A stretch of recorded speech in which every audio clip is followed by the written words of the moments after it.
बिस्मिल्लाहिर्रहमानिर्रहीम। आज के इस वीडियो के अंदर पार्क के कुछ इंपॉर्टेंट टॉपिक को डिस्कस करने वाले हैं। सबसे पहले जर्म थ्योरी ऑफ डिजीज़ है, लुईस पास्चर ने बनाई थी। इसको जो हम बोलते हैं वन टू वन रिलेशनशिप भी बोलते हैं। इसमें जो डिजीज़ एजेंट होता है पहले मैन को इन्फेक्ट करेगा, फिर उसकी वजह से डिजीज़ हो जाएगा। फिर आ जाते हैं एपिडेमियोलॉजी ट्रायड की तरफ। तो एपिडेमियोलॉजी ट्रायड में एजेंट होस्ट एनवायरनमेंट का इंटरेक्शन आपको देखने को मिलेगा, ठीक है। तो उसको एपिडेमियोलॉजी ट्रायड कहते हैं। जबकि एपिडेमियोलॉजिकल ट्रायंगल के अंदर टाइम भी आ जाएगा। अब जो एजेंट होते हैं इन्फेक्शियस बैक्टीरिया के, वो बैक्टीरिया वायरसेस सॉरी डिजीज़ के जो होते हैं वो बैक्टीरिया वायरसेस ये सब चीज़ें आपको एजेंट के तौर पे देखने को मिल सकती है। बाकी जो होस्ट होता है ये सब्सिडेंस और लॉजिंग प्रोवाइड करता है, ठीक हो गया, ओके। इसके बाद नेक्स्ट अगर एनवायरमेंटल फैक्टर इसमें आपके बायोलॉजिकल, सोशल, कल्चरल, फिजिकल सारे फैक्टर आ जाते हैं। टाइम के अंदर आपकी सीवियरिटी ऑफ इलनेस आ जाती है, ठीक हो गया। और जो delay in time from infection है तो ये भी आगे कंसिडर हो जाता है। तो ये आपने देख लेना है कि एपिडेमियोलॉजी ट्रायंगल के अंदर टाइम आ जाएगा और ट्रायड के अंदर टाइम नहीं आता होता। इसके बाद मल्टीफैक्टोरियल कॉजेशन होती है। मल्टीफैक्टोरियल के अंदर आपको मल्टीपल कॉजेज आपको देखने को मिल सकती है, ठीक है।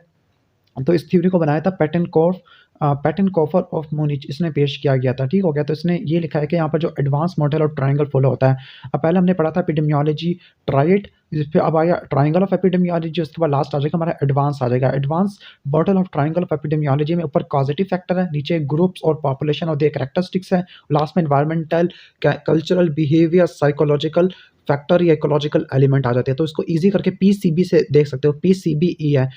Physiological, cultural, behavioural, environmental, ecological. दरम्यान में टाइम है, नीचे आपका ग्रुप और पॉपुलेशन आ जाएगा और कॉजेटिव फैक्टर आ जाते हैं, ओके। इसकी बात है web of causation. Web of causation ये बनाई थी मैकमाहन और पोग ने बनाई थी, ठीक है, ओके। वेब ऑफ कॉजेशन के अंदर आपके तमाम प्रीडिस्पोजिंग फैक्टर आ जाते हैं जो कि डिजीज वगैरह करवाते होते हैं, क्लियर, ठीक है। अब वेब ऑफ कॉजेशन का मतलब ये नहीं है कि जो डिजीज कंट्रोल हो जाएगा अगर मैं सारे फैक्टर को निकाल दिया। कोई ना कोई एक फैक्टर तो आपका रह जाता है जो कि लिंक प्रोवाइड करता है। जो वेब ऑफ कॉजेशन का जो हब है वो जेनेटिक और पे डिपेंड करता है। उसके बाद natural history of disease. Natural history of disease के अंदर प्री पैथोजेनेसिस और पैथोजेनेसिस फेस होता है। प्री पैथोजेनेसिस में प्रोसेस होता है एनवायरनमेंट के अंदर, पैथोजेनेसिस ह्यूमन के अंदर होता है, ठीक है। और जो नेचुरल हिस्ट्री ऑफ डिजीज है इसको बेस्ट स्टैब्लिश करने के लिए कोहोर्ट स्टडी आपने देखनी होती है, क्लियर। इसके बाद सीरियल इंटरवल क्या होता है, time interval between the primary and the secondary case. के प्राइमरी केस होता है, इसके बाद आपको 2 से 3 सेकेंडरी केस देखने को मिल सकते हैं। जनरेशन टाइम क्या होता है, generation time is the time interval between the receipt of infection by the host and the maximum infectivity, उसको जनरेशन टाइम कहते होते हैं, ओके। बाकी जो कम्युनिकेबल पीरियड है ये वो टाइम होता है जिससे इन्फेक्शियस एजेंट ट्रांसफर हो सकता है from one infected animal from one infected person to another. और जो सेकेंडरी अटैक रेट होता है, number of exposed person developing the disease within the range of incubation period following the exposure to the primary case. और आपने हमेशा primary case को exclude कर देना था फ्रॉम न्यूमरेटर और डिनोमिनेटर, क्लियर। इसके बाद नेक्स्ट हमारा सेकेंडरी अटैक रेट की लिमिटेशन ये है कि सिर्फ ये इन्फेक्शियस डिजीज के लिए इस्तेमाल होता है, खासतौर पर जिनका शॉर्ट इंक्यूबेशन पीरियड, ओके, ठीक है, शॉर्ट होता है। When the primary case is infective over long period होता है तो यहाँ पे ड्यूरेशन ऑफ एक्सपोजर ज़्यादा इंपॉर्टेंट आ जाता है, ठीक है। तो जो इसका पूरा फार्मूला लिखा हुआ number of contact divided by disease और number of person exposed, okay, ठीक है। तो ये आ जाएगा। तो पहली लिमिटेशन क्या होगी, ओके, केस सिर्फ इन्फेक्शियस डिजीज के लिए अप्लाई होता है कि जो सिर्फ ऐसे केस जो कि इन्फेक्टिव होते हैं। दूसरी लिमिटेशन है कि ससेप्टिबिलिटी को identify is to identify susceptibility, okay. ये फिजिबल होता है इस केसेस में जब चिकन पॉक्स और जो मीजल्स हैं उनकी जो हिस्ट्री है बेसिस के लिए होती है, लेकिन susceptible can not be readily identify होते हैं, ठीक हो गया, ओके। इसमें क्या करना, जो सेकेंडरी अटैक रेट होता है तो ये आप तमाम एक्सपोज पर्सन के अंदर आ जाएगा, still remain a useful tool, okay. तो पहले लिमिटेशन ये थी कि लिमिटेड था, ओके, तो किसके लिए था, प्राइमरी केसेस इन्फेक्टिविटी। दूसरा लिमिटेड था टू आइडेंटिफाई ससेप्टिबल आ जाएगा। एडिशनल एडवांटेज कैसे अटैक रेट का कि जो वैक्सीनेशन होती है, नॉन वैक्सीनेशन हम ये एडिट कर सकते हैं तो ओवरऑल अटैक रेट मालूम करने के लिए। बाकी होस्ट डिफेंसेस उसको छोड़ देते हैं। क्रॉनिक डिजीज की डेफिनेशन क्या होती है, इंपेयरमेंट ऑफ बॉडी स्ट्रक्चर और function that necessitate a modification of person normal life and has persistence and an extended period. और ओके, जो क्रॉनिक डिजीज की या क्रॉनिक इलनेस की जो चीज़ें होती है, नंबर 1 परमानेंट होती है, नंबर 2 रेजिडुअल डिसेबिलिटी को लीव कर देती है, number 3 non reversible pathological alteration की वजह से होती है, नंबर 4 इनके लिए स्पेशल ट्रेनिंग चाहिए रिहेबिलिटेशन के लिए, लास्ट में कि लॉन्गर पीरियड के लिए एग्जिस्ट करते होते हैं, सुपरविजन आपने करनी है, ओके। बाकी यहाँ पे आइसबर्ग फिनोमेना ऑफ डिजीज है तो यहाँ पे ये नोट करना कि यहाँ पे पहले होल कम्युनिटी यहाँ पे पूरी डायग्राम बनी हुई होगी, बल्कि नहीं बनी हुई। अच्छा, यहाँ पे तो रूल ऑफ हाफ था कि half of the hypertensive patient उनको पता होता है, जो हाफ है जिनको पता होता है उनकी ट्रीटमेंट हुआ और जिनका ट्रीटमेंट है उनका भी अच्छे तरीके से हुआ है। पहले यहाँ पे डायग्राम बनी है, number 1 whole population, normotensive, hypertensive, undiagnosed को देख लेना। बाकी tracking of blood pressure, tracking of blood pressure के अंदर ये होगा कि ब्लड प्रेशर का इंडिविजुअल का फॉलो अप करना शुरू कर देंगे over a period of year. If a blood pressure of individual और follow up over a year from a early childhood into the adult, तो जो इंडिविजुअल जिनका ब्लड प्रेशर इनिशियली हाई था तो इसी सेम ग्रुप पे रहना शुरू कर देंगे, यानी जो लो ब्लड प्रेशर और लो के अंदर रहेगा, जो हाई है वो हाई रहना शुरू कर देगा, okay, as the individual grow elder है। तो यहाँ पे डायग्राम बनी हुई है, जो नॉलेज है ना इसको हम अप्लाई करते हैं in the identification of children और एडोलेसेंट्स जो कि एट रिस्क होते हैं हाइपरटेंशन के। तो यहाँ पे देखो ये आपको ट्रैकिंग नजर आ रही है,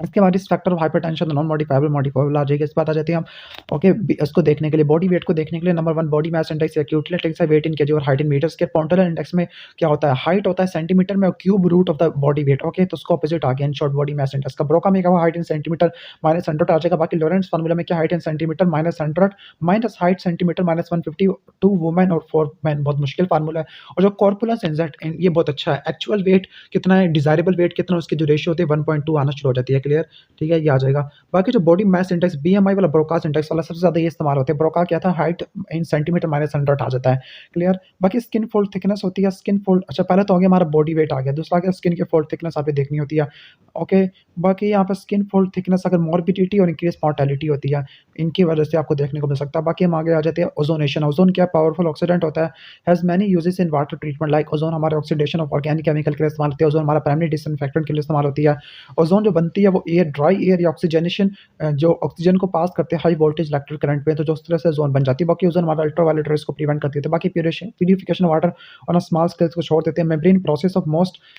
सिग्निफिकेंस इन वाटर ट्रीटमेंट जो मेम्ब्रेन प्रोसेस होते हैं जो इनसे वो रिवर्स ऑस्मोसिस आ जाती है ultra filtration micro filtration nano filtration तो कौन कौन से मेम्ब्रेन प्रोसेस है जो कि वाटर के ट्रीटमेंट में करते हैं और reverse osmosis ultra filtration micro filtration और नैनो फिल्ट्रेशन आ जाती है ठीक है जो रिवर्स ऑस्मोसिस होता है आप किसके लिए करते हो ये आप आर्सेनिक के लिए क्रोमियम वाला के लिए करते होते हैं ठीक है इसके जो पोर होते हैं 0.001 से लेकर 0.01 तक होते हैं ओके बाकी स्मॉल स्केल है तो हम ऑलरेडी कर चुके हैं एक्सेल से तो उसको छोड़ देते हैं ओके वेस्ट इनकी आपने इंसिनरेशन नहीं करनी जिनको आपने जलाना नहीं है तो नंबर 1 प्रेशराइज गैस है प्रेशराइज गैस को जलाओगे तो धमाका हो जाएगा नंबर 2 एक रिएक्टिव केमिकल वेस्ट उनको भी आपने जलाना नहीं है number 3 silver salt and the photographic को भी नहीं जलाना नंबर 3 प्लास्टिक को कभी नहीं जलाना आलूदगी हो जाएगी या हाई मर्क्यूरी या कैडमियम कंटेंट में या सील्ड एम्प्यूल को आपने नहीं जलाना तो कौन कौन सा नंबर 1 प्रेशराइज गैस आ जाएगा okay reactive chemical waste silver salt photography की चीज़ आ जाती है ठीक है बाकी यहाँ पे इंसिनरेशन की मेथड लेके तुम्हारी हो जाएगी बाकी रिलीफ फेस क्या रिलीफ फेस ओके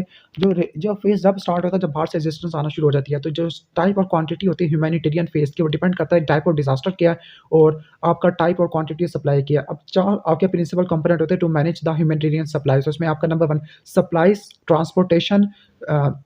स्टोरेज और डिस्ट्रीब्यूशन है ओके तो उसका निमोनिक है STSD okay STSD okay supply transportation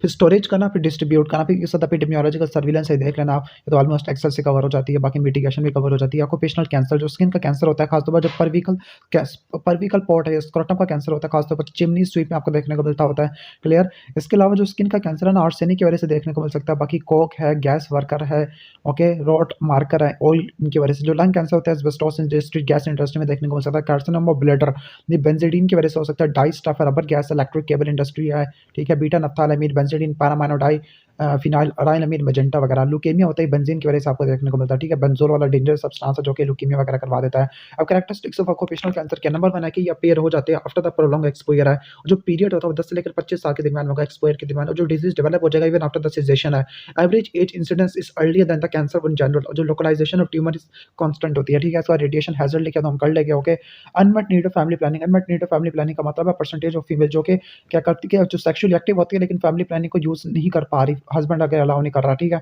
okay इसके बाद नेक्स्ट क्वेश्चन की तरफ आ जाते हैं नेक्स्ट क्वेश्चन है कि अच्छा इसकी रेंज यहाँ पे लिखी हुई है अर्बन एरिया में 10.4 से लेकर 13.6